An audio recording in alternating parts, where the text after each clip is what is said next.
C'est la pièce maîtresse de la collection. C'est le mariage de Will et Kate. Alors comme j'étais en plus au mariage, ça résonne, quoi. Elle a même la bague de Lady Diana. Depuis 27 ans, Fred Leduc collectionne les Barbies. Et tout a commencé lorsqu'il en reçoit une en cadeau.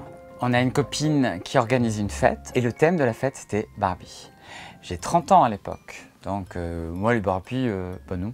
Et en partant, elle offre à chacun une Barbie. Et puis quelques semaines plus tard, je tombe malade. Et puis donc les copains m'appellent pour savoir est-ce que j'ai besoin d'une petite soupe, qu'on passe pour ça.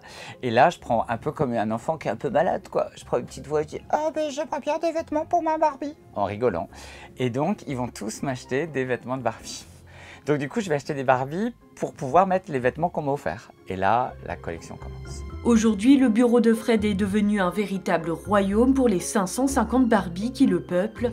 La plupart font partie de collections collector inspirées de films ou de personnages historiques.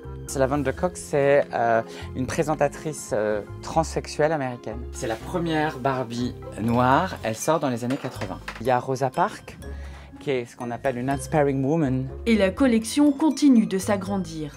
Fred se fixe une limite de 70 € par Barbie à ne pas dépasser. Il les achète directement sur le site de Mattel, les créateurs de la poupée, où il se les fait offrir par ses proches. Le plus difficile aujourd'hui est de trouver de la place. Derrière une, il y en a effectivement forcément une autre, mais derrière l'autre, il y en a encore forcément une troisième qui surgit. Mais il y a quelques mois, Fred a pris la décision de confier sa collection au Musée des Arts Décoratifs de Paris. Le legs pourra être fait de son vivant ou lors de son décès.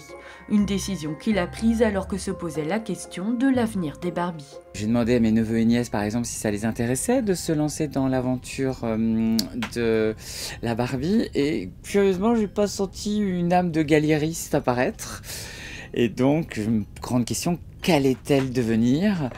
Alors j'imaginais sordide, abandonnée dans un musée du jouet à côté d'un Pinocchio. Alors du coup je suis allée demander aux arts décoratifs si ça les intéressait. Les Barbies déménageront donc un jour à Paris, mais en attendant, elles continuent de profiter du temps brestois.